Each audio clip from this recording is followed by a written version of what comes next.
Here's a way to make restaurant quality fried rice at home. It's quick and easy, takes just a few minutes, and you probably have all the ingredients in your refrigerator. Heat up your wok. Bring the fire to about medium heat. Add some oil. Let that heat up.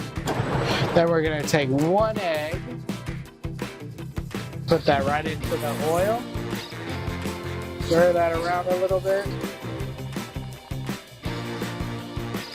We're going to add in some onions, carrots, and bean sprouts. Here's some helpful hints to make your fried rice really easy. All of the dry ingredients I had pre-portioned out in little bowls ready to put into my fried rice.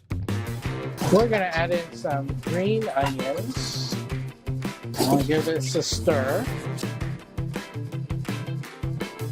And we're just going to cook this until your onions are about halfway done.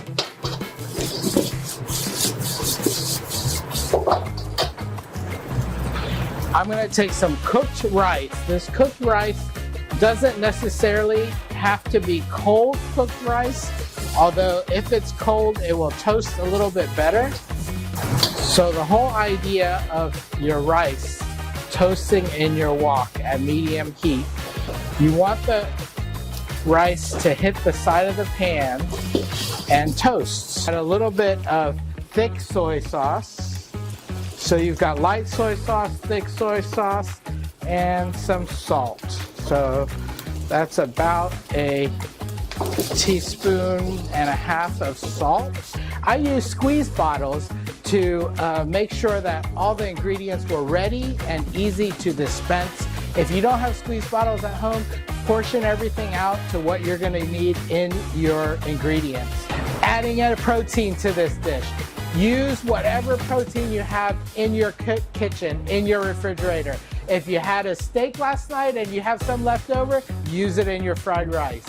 In a restaurant, we use a wok with high heat. But at home, if you don't have a wok, use a non-stick skillet at medium heat and you'll get great results.